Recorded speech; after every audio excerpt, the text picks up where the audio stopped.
செய்தார்கள். They thought on what Jesus said. அவர்கள் ஆண்டவர் இயேசு என்ன சொன்னாரோ அதை சிந்தனையில் இருத்தினார்கள். They believed what Jesus said. ஆண்டவர் இயேசு என்ன சொன்னாரோ அதை நம்பினார்கள். And they acted on what Jesus said. ஆண்டவர் இயேசு என்ன சொன்னாரோ அதை அவர்கள் செயல்படுத்தினார்கள். Let's all stand. நம்ம எல்லாரும் எழும்புவோம். கரங்கள் தட்டி உற்சாகமாக அனைவரும் பாடுவோம். எல்லாம் கரங்கள் தட்டி பாடுவோம்.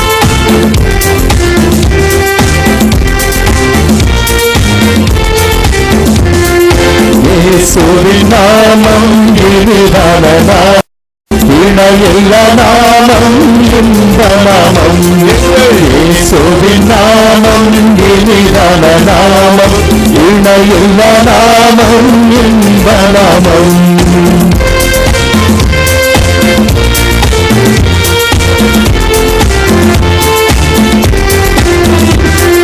பாவத்தை போக்கும், பயமதை நீக்கும், பரம சந்தோஷம் பக்தர்களுக்கும். பாவத்தை போக்கும், பயமதை நீக்கும், பரம சந்தோஷம் பக்தர்களுக்கும். இயேசுவின் நாமம் இனிதான நாமம், இணையில்லா நாமம், இன்ப நாமம். எங்கள் இயேசுவின் நாமம் இனிதான நாமம், இணையில்லா நாமம், இன்ப நாமம்.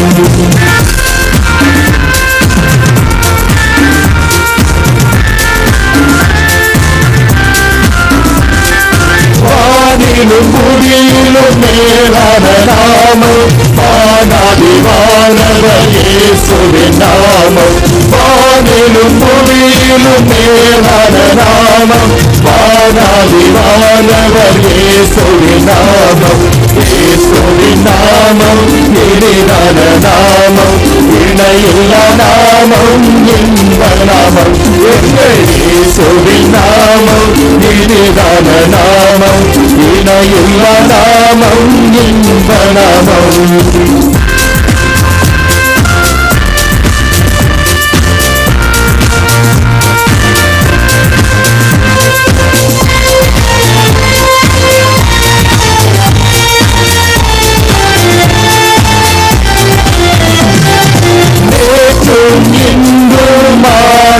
நாமம், நம்பினோரை என்றும் கைவிட நாமம்.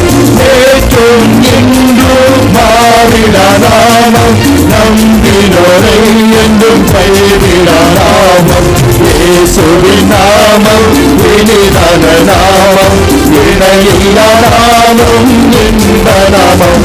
எங்கள் இயேசுவின் நாமம் இனிதான நாமம், இணையில்லா நாமம், இன்ப நாமம்.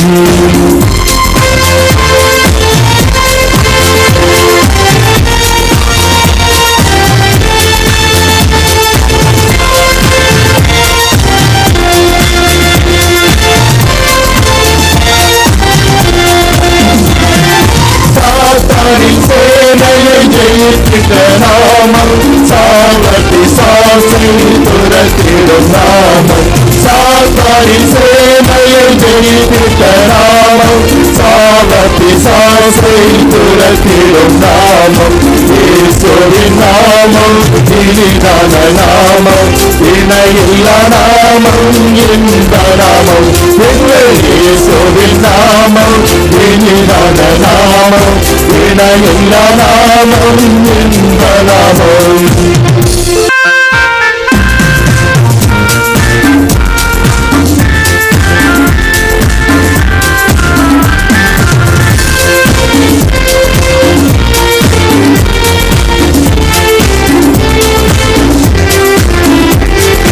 பாவத்தை போக்கும், பயமதை நீக்கும், பரம சந்தோஷம் பக்தர்களுக்கும்.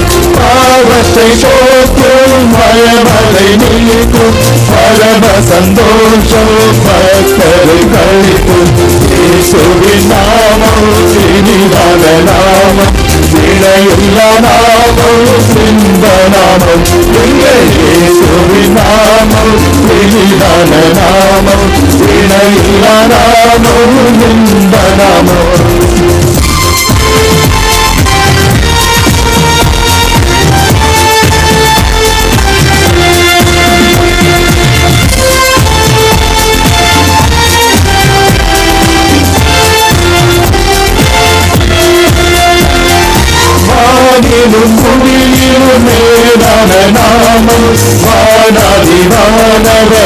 இயேசுவின் நாமம் வானிலும் பூமியிலும் மேலான நாமம் வானாதி வானவர் இயேசுவின் நாமம் இயேசுவின் நாமம் இனிதான நாமம் இணையில்லா நாமம் இந்த நாமம் எங்கள் இயேசுவின் நாமம் இனிதான நாமம் இணையில்லா நாமம் இந்த நாமம்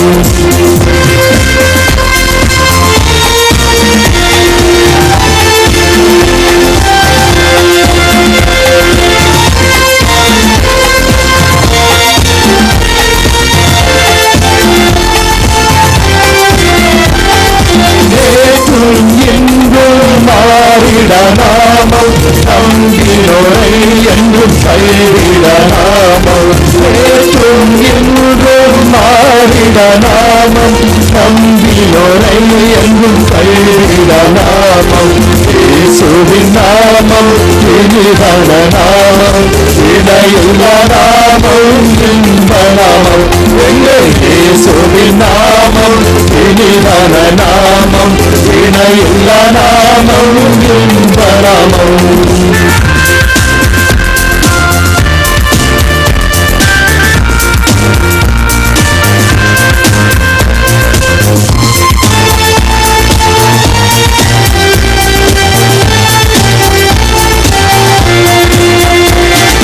சாத்தானின் சேனையை ஜெயித்த நாமம் சாவத்தி சாசை துரத்திடும் நாமம் சாத்தானின் சேனையை ஜெயித்த நாமம் சாவத்தி சாசை துரத்திடும் நாமம் இயேசுவின் நாமம் இனிதான நாமம் இணையில்லா நாமம் இன்ப நாமம் எங்கள் இயேசுவின் நாமம் இனிதான நாமம் இணையில்லா நாமம் இன்ப நாமம் இயேசுவின் நாமம் இனிதான நாமம் இணையில்லா நாமம் இன்ப நாமம் எங்கள் இயேசுவின் நாமம் இனிதான நாமம் இணையில்லா நாமம் இன்ப நாமம் எங்கள் இயேசுவின் நாமம் இனிதான நாமம் இணையில்லா நாமம் இன்ப நாமம் எங்கள் இயேசுவின் நாமம்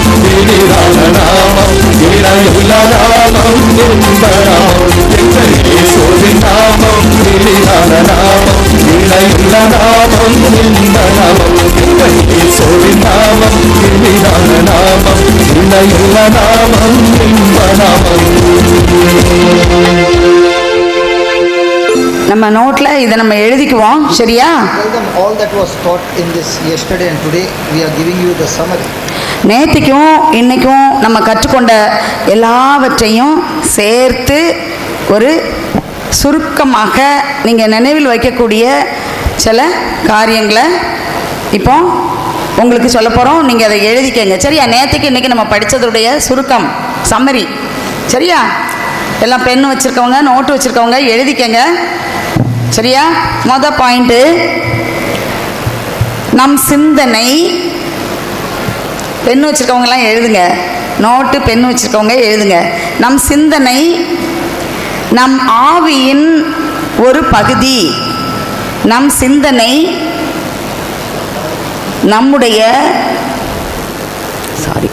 நம்முடைய ஆன்மாவின் ஒரு பகுதி. ஆவியில் ஆன்மாவின் ஒரு பகுதி. ஆன்மா, நம்முடைய சிந்தனை நம் ஆன்மாவின் ஒரு பகுதி. எழுதிட்டீங்களா? நம் ஆன்மாவின் ஒரு பகுதி. அது நம்முடைய விசுவாசம் வைக்கப்பட்டிருக்கும் பகுதியாகும். அது நம்முடைய விசுவாசம் வைக்கப்பட்டிருக்கும் பகுதியாகும். முடிச்சிட்டிங்களா? ரெண்டாவது பாயிண்ட், நம்முடைய சிந்தனை வாயிலாக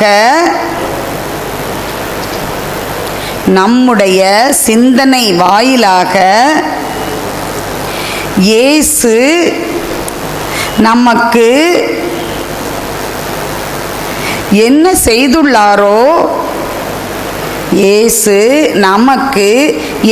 செய்துள்ளாரோ, அதை நமக்கு உரியதாக்கிக் கொள்கின்றோம். அதை நமக்கு உரியதாக்கிக் கொள்கின்றோம்.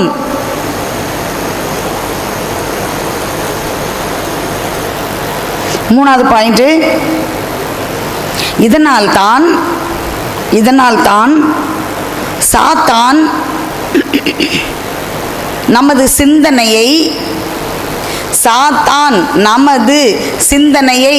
தாக்குகின்றான். சாத்தான் நமது சிந்தனையை தாக்குகின்றான்.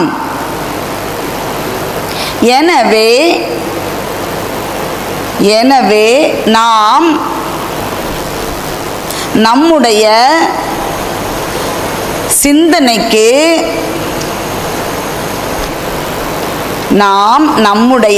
சிந்தனைக்கு பயிற்சி கொடுப்பது இன்றியமையாததாகும். நாம் நம்முடைய சிந்தனைக்கு பயிற்சி கொடுப்பது இன்றியமையாததாகும். எனவே நாம் நமது சிந்தனையை இறைவார்த்தைக்கு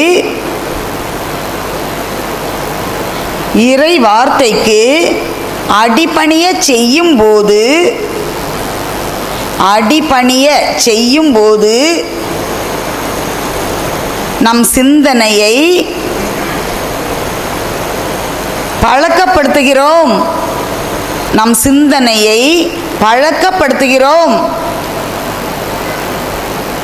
நாலாவது பாயிண்ட், இன்று நாம் ஆவிக்குரிய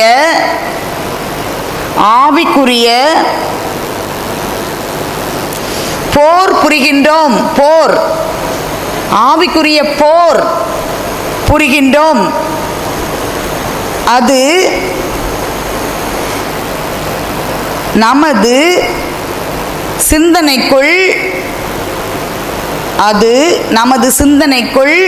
நடக்கும் யுத்தமாகும். நமது வெற்றி நம் சிந்தனை மாற்றம்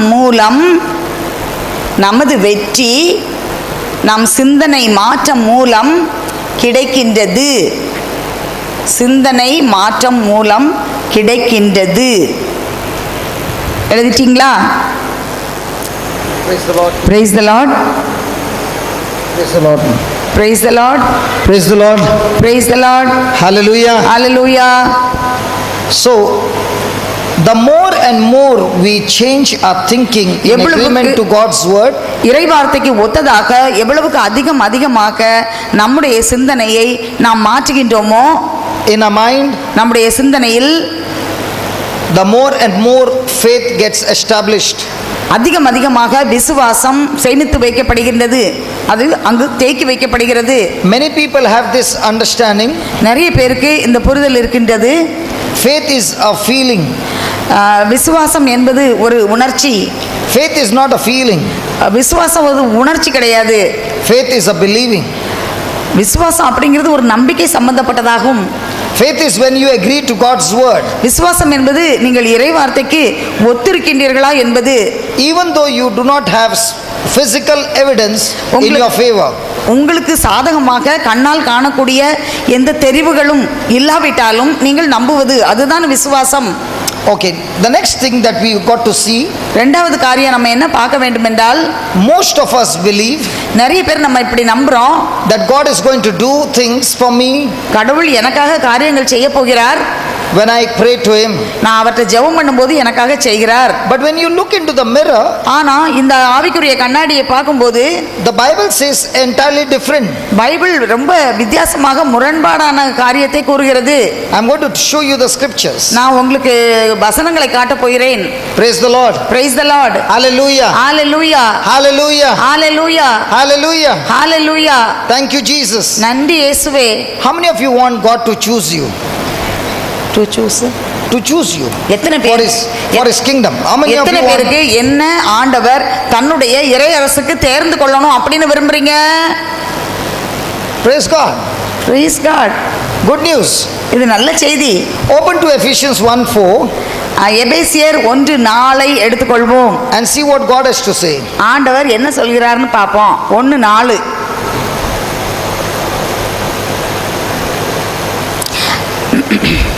பக்கம். Look at chapter 1 verse 4. According as he has chosen us.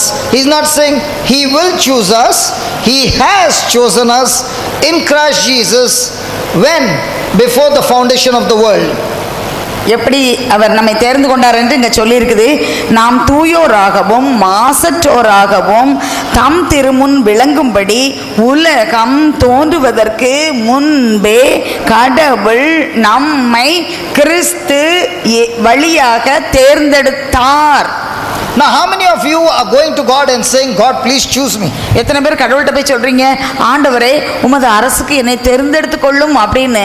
Some of you are lifting your hands and praying so hard, Lord choose me. எல்லாம் கையெல்லாம் உயர்த்தி ஆண்டவரே என்னை தேர்ந்து கொள்ளும் அப்படி ஜெபிக்கிறோம். What is he saying? ஆனா பைபிள்ல என்ன சொல்லி இருக்குது? He is saying he has chosen us. அவரு ஏற்கனவே நம்ம தேர்ந்தெடுத்துட்டாரு அப்படி சொல்லி இருக்கு. When did he choose you? எப்ப அவர் தேர்ந்தெடுத்தாராம்? When you repented? நீங்க மனஸ்தாபப்பட்ட போதா தேர்ந்தெடுத்தாரு? When you change your life? நீங்க வாழ்க்கையை மாற்றின போதா தேர்ந்தெடுத்தாரு? The Bible says he has chosen you even before the foundation of this world. என்ன சொல்லி இருக்குது பைபிள்ல? உலகம் தோன்றுவதற்கு முன்பே அவர் உங்களை தேர்ந்தெடுத்துள்ளார் அப்படி சொல்லி இருக்கு. So can we pray to God now? இப்போ நம்ம ஆண்டவர்ட்ட ஜெபம் பண்ணுவோமா? To choose us? நம்மள தேர்ந்தெடுக்கணும்னு சொல்லி ஜெபம் பண்ணுவோமா? Or shall we pray to God and thank him that he has already chosen us? ஆண்டவர்ட்ட இப்ப ஜெபம் பண்ணி ஆண்டவரே எங்களை தேர்ந்தெடுத்ததுக்காக நன்றி அப்படி ஜெபிப்போமா? Now these brothers are playing the music. இப்போ அந்த சகோதரர்கள் மியூசிக் போடுறாங்க. Because they know to play the music, அவங்களுக்கு அந்த கருவிகள்லாம் நல்லா அவங்களுக்கு போடுறதுக்கு பழகியிருக்காங்க.